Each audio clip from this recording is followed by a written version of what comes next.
Cold War. The end of the Cold War, when we think about the end of the Cold War, people usually think about the year 1989, when the Berlin Wall began to be dismantled in those famous events in which East Berlin and West Berlin, and likewise East Germany and West Germany, began a process of reunification in 1989, that incredibly important and symbolic moment in 1989. And of course, the Berlin Wall was constructed under the leadership of Nikita Khrushchev in the early 1960s. It was a hard border between East and West Berlin, a militarized border that was very much a symbol of the divided bipolar world of the Cold War. East Berlin, influenced by the East German and the Soviet-influenced government, and West Berlin, influenced by West Germany and the U.S.-backed and supported West German government. The city originally divided that way when, of course, the Allies met there at the end of the Second World War, dividing the city into districts that resembled the greater occupation of Germany districts, with the Soviets in the east, the British and the Americans and so forth in the west.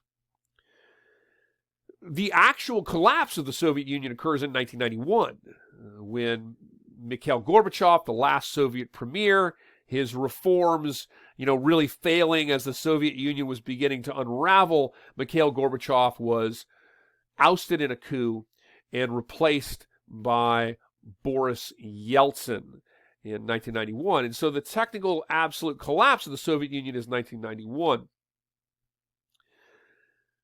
The process whereby that occurred, though, has a longer history in the Cold War. And so when we look at the end of the Cold War, we really should start in the 1970s. And we should start with a discussion of détente, which is a lull in the Cold War, a lessening of the tensions of the Cold War. And then you witness the Cold War when Ronald Reagan is American president.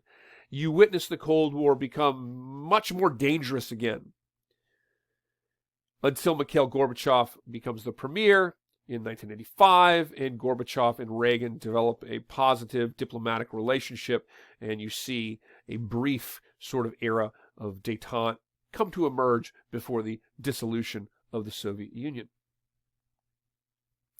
Détente is a French word, and it refers more or less to a lessening of tensions, a lessening of Cold War tensions.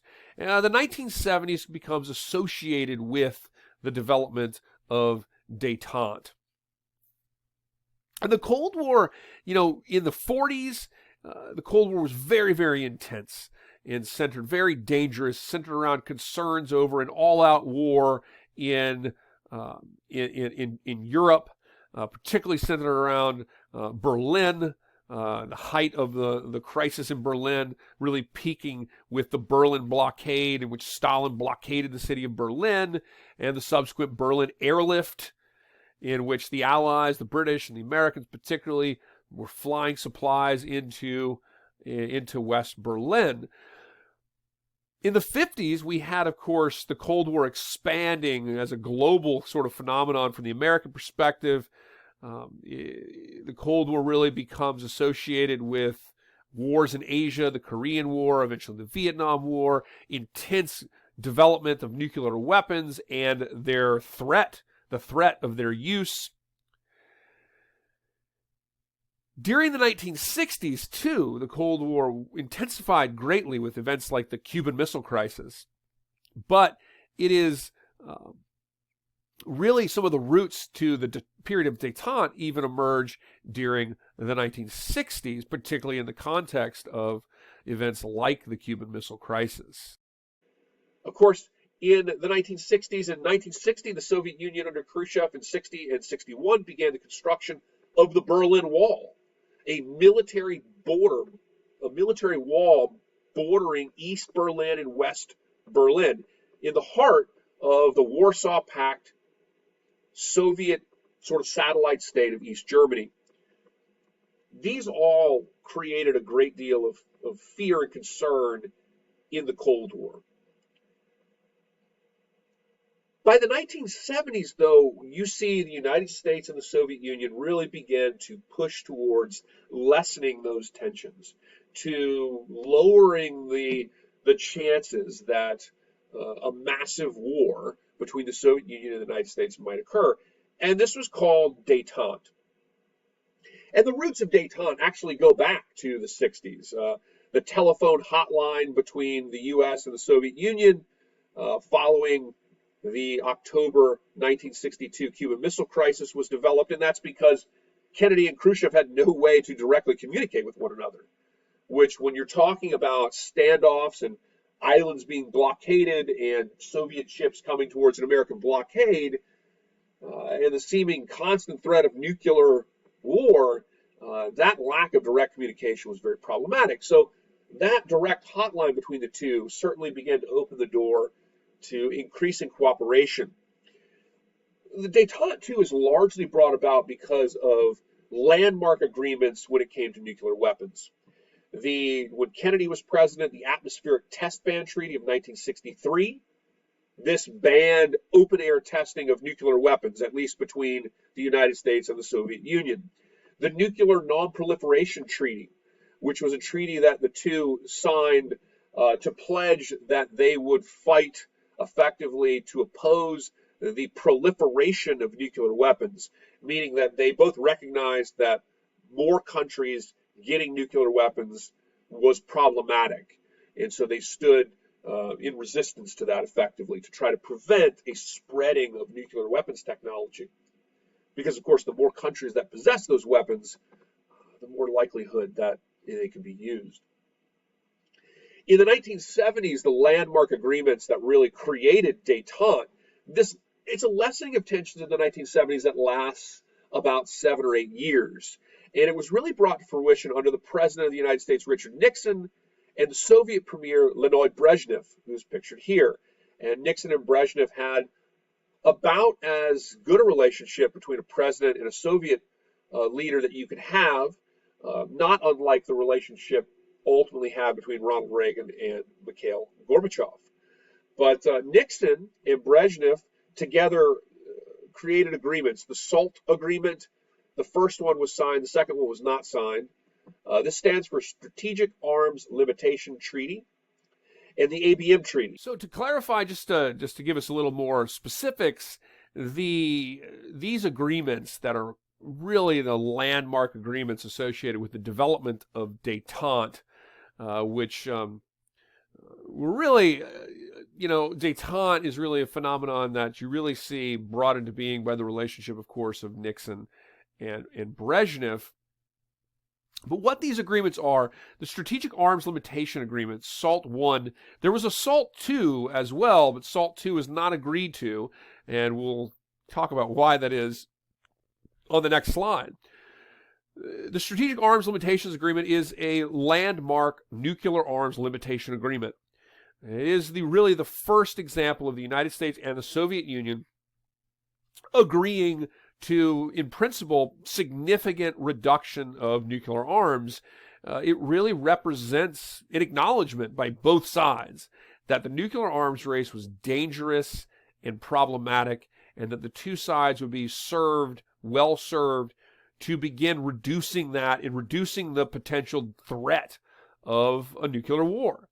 In the 1950s, when you had crises in places like Taiwan, when the Eisenhower administration under the New Look was not unwilling to threaten the usage of nuclear weapons as a deterrent, that attitude was really no longer widely accepted in Washington, D.C., policy sort of apparatus, policy thinkers' perspective, because it had come to be associated now with the potential destruction of humanity as we know it.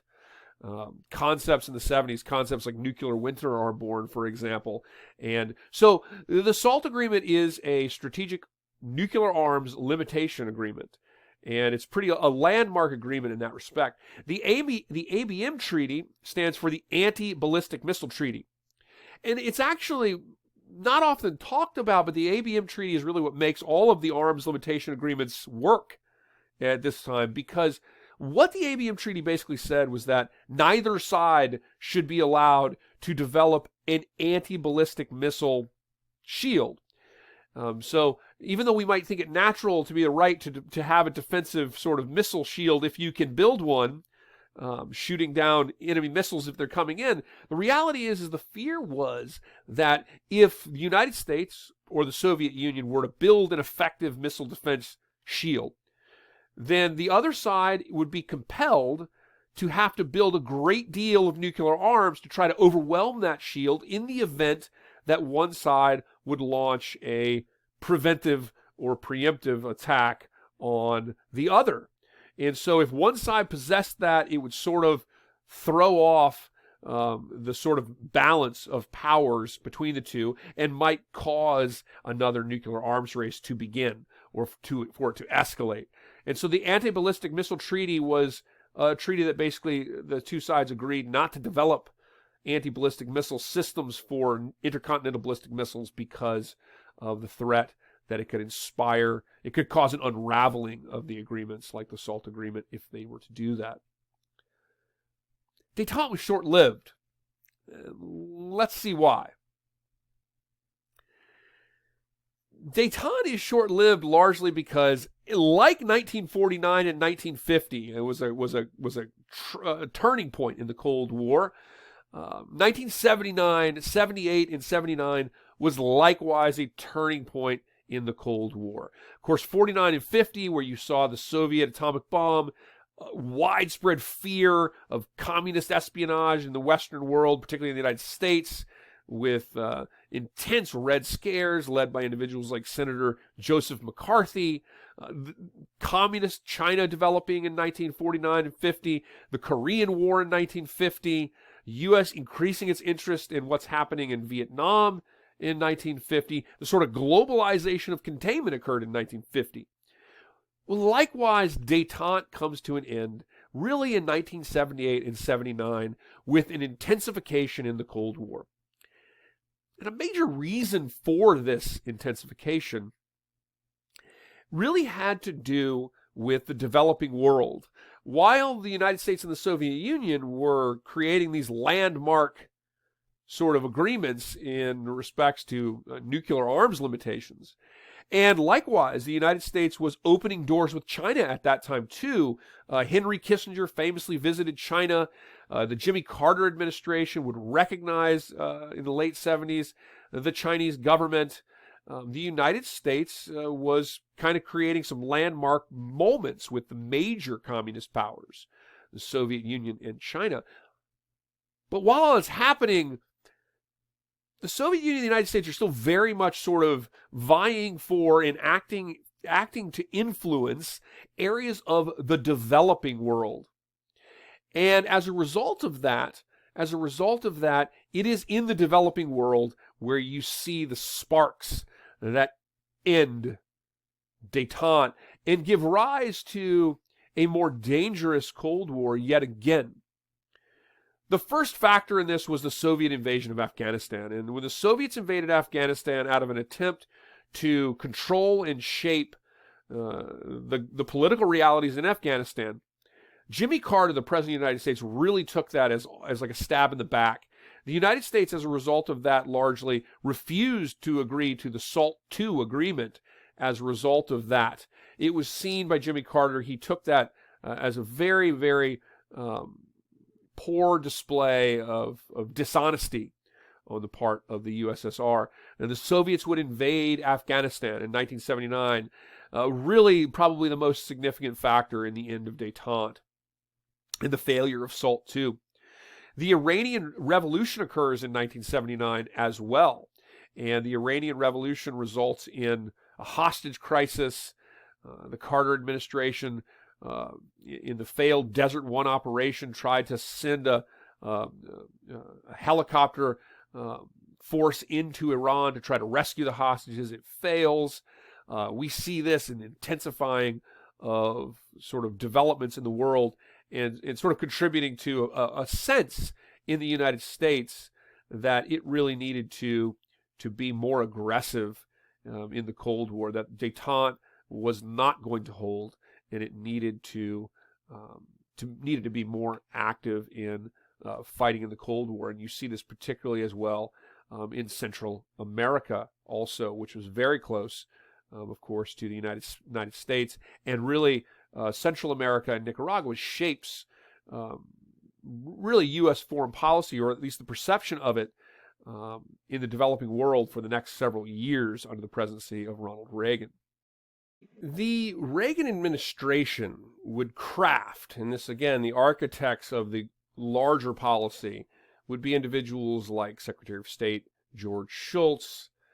Alexander Haig briefly was Secretary of State as well, would have had a role to some extent in some of these developments, certainly in the first year of the Reagan administration's term, as well as Vice President George H.W. Bush, and other less well-known at the time individuals in the National Security Council would craft Central American policy with respect to Nicaragua.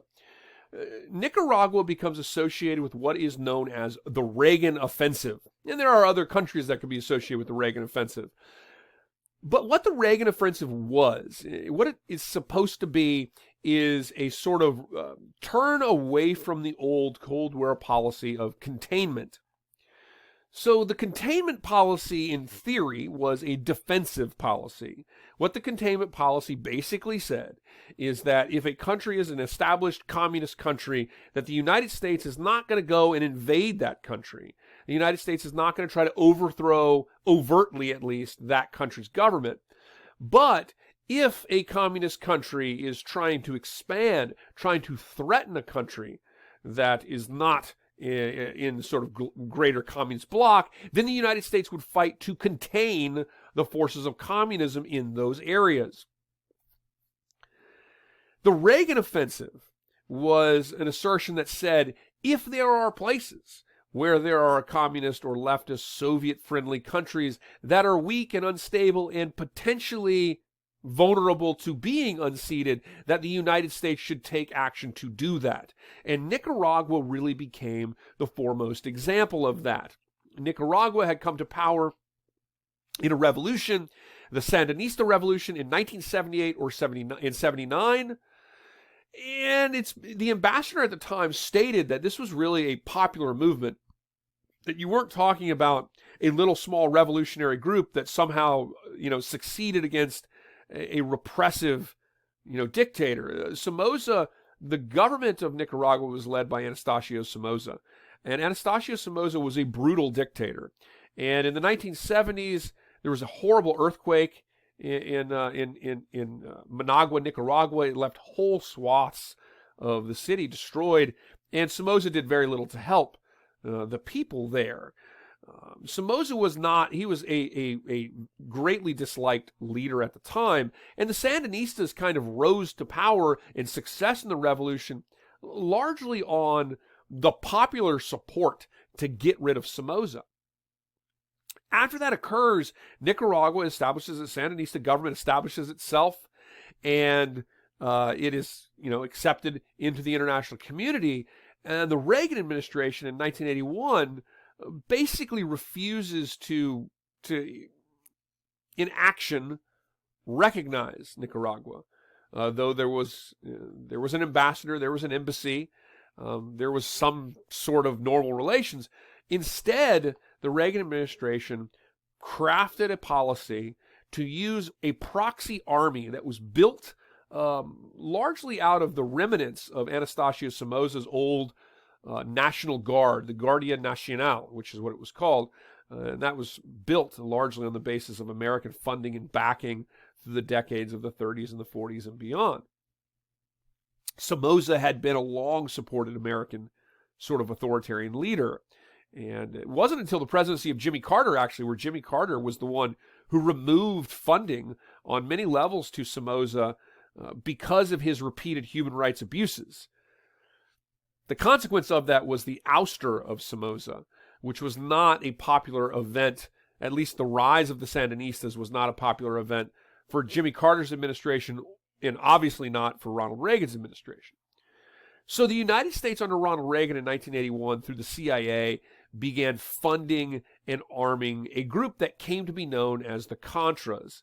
And the Contras are actually a number of different smaller groups, and calling it one group like the Contras is really not an accurate portrayal of what was really happening on the ground, but it was nonetheless how this was ultimately portrayed in the United States. And so for that purpose, we will call them the Contras, but there are a number of different groups with different leaders, and they work together to varying extents. But the Contras were operating in places like Costa Rica, Honduras, and of course in and around and across the border of Nicaragua. The U.S. through the CIA was secretly funding the Contras. And then eventually, when Congress found out about it in 1982, Congress barred them from funding this. And then the Reagan administration sought to find sort of back-channel ways to fund the Contras. This was a part of what's called the Reagan Offensive. Interestingly, in 1986, the U.S. government would vote to formally fund the Contra armies, but less than a year later, the Iran-Contra scandal, which I'll mention in a second, came out, and it was really a short-lived, formally authorized support for that proxy war. But this was an attempt by the United States to use a proxy army that operated in violation of the sovereignty of multiple countries, and was very questionable from a legality standpoint in terms of the rules of war and national sovereignty and so forth. The United States under the Reagan administration sought to use this guerrilla army to harass Nicaragua and to ultimately achieve the ouster of the Nicaraguan government, whether through a physical overthrow of that government or by creating such problems and turmoil in Nicaragua that a political sort of transformation might occur in Nicaragua. The Contras were being used as a tool to try to overthrow the government of Nicaragua. This was really seen as the Reagan Offensive, a retreat from the sort of defensive mentality of the containment policy to a mentality, and I say mentality because there were cases in the Cold War that you might argue were more offensive. The Bay of Pigs, for example, trying to overthrow the government of Castro shortly after Castro took power, for example. But the mentality of containment is a defensive mentality. The mentality of the Reagan Offensive in the developing world is more aggressive. It's opening the door to the potentiality that if it's feasible, that aggressive actions that might topple regimes are acceptable courses of action. While this is all going on as well, El Salvador, the government of El Salvador and the state of El Salvador descended into a brutal civil war. And the United States supported the El Salvadorian government. And the El Salvadorian government used U.S. weapons to greatly unleash a level of destruction on not only the enemies of the Farabundi Martí Nacional Liberation Front, or the FMLN, but also on the populace itself. The civil war in El Salvador was some decade-long civil war in El Salvador, and this was a brutal and bloody civil war. The United States supported the government in El Salvador and argued that Nicaragua was aiding them, and this they used to kind of justify their actions against Nicaragua, which you see again here on the map, and you see the regional sort of depiction with Cuba, Florida, Jamaica, Haiti and the Dominican Republic, Puerto Rico, and here you see Mexico, Guatemala, Belize over here. El Salvador is right here with Honduras to the north, Nicaragua, Costa Rica, and Panama. And so this is really, in a lot of respects, Nicaragua, the Contra War, as it came to be known, was kind of maybe the first testing ground, if you will, of the so-called Reagan Offensive. Initially, it was a so-called secret war. The United States, through the CIA, was sort of funneling secret funds to the Contras. When it became public in 1982, the second year of Reagan's presidency, Congress was opposed to that, and they barred any direct military support for the Contras. As a result of that, the Reagan administration found they tried to find a myriad of ways to continue to fund them without either Congress knowing or without the funding and support falling within the sort of purview of congressional power, like by having an independent person who has no connection to the government, for example. Well, in the process of doing this, the United States sold weapons to Iran. Iran was fighting a war with Iraq at the time, and it sold weapons to Iran. And Oliver North was really the champion of that policy. He was in the Security Council.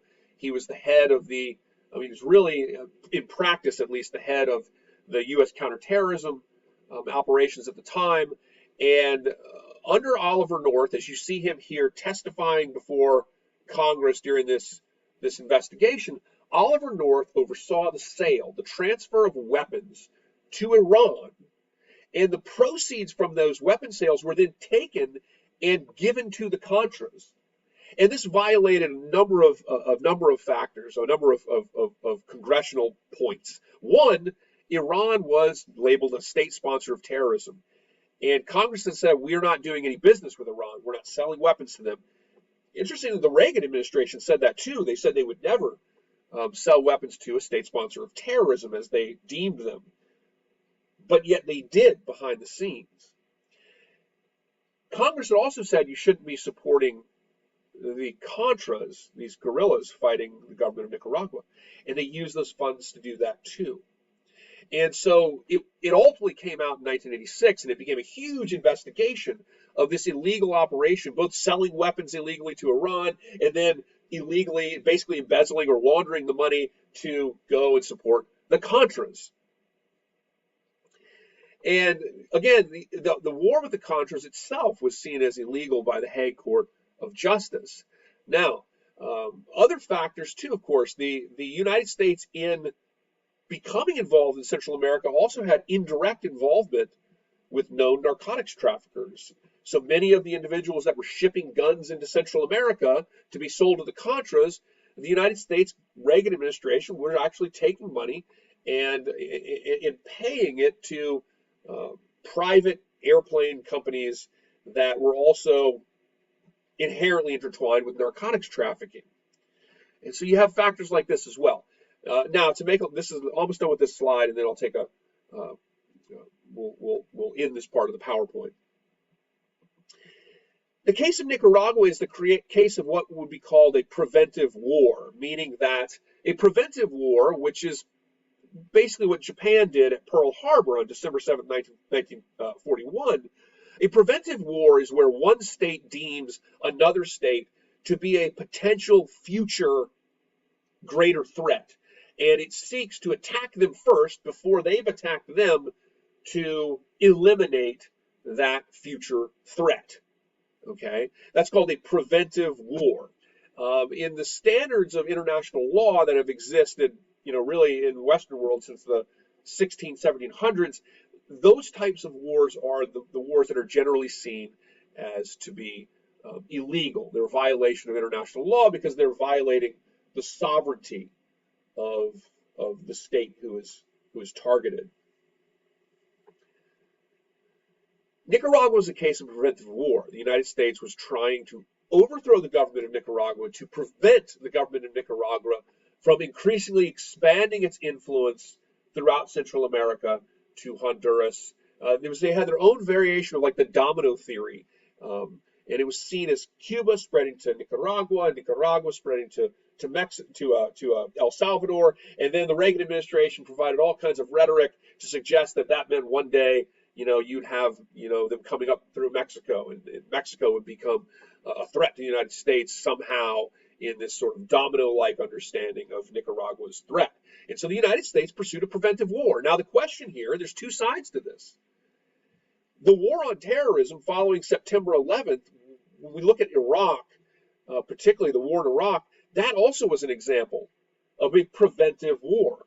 The United States had never been attacked by Iraq. The United States instead suggested that Iraq might be a future threat, and so it sought to attack them preventatively. And that again is historically a fundamental violation of international law. That's offensive war that might be deemed self-interested war.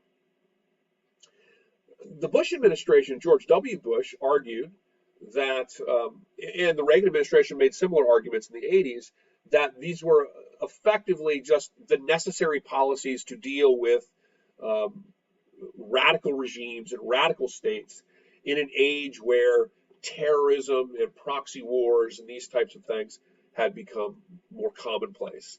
And so when you look at this, one has to ask that question.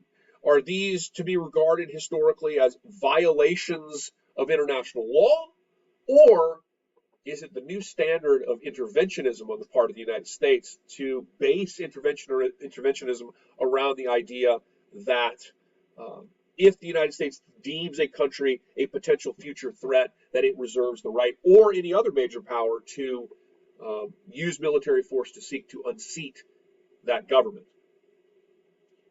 Interestingly, and last thing I will say, the Reagan offensive in Nicaragua was not really successful. Nicaragua today, in the 21st century, is still controlled by the majority party, the Sandinistas. They're controlled by Daniel Ortega, who's still a very significant political force in Nicaragua.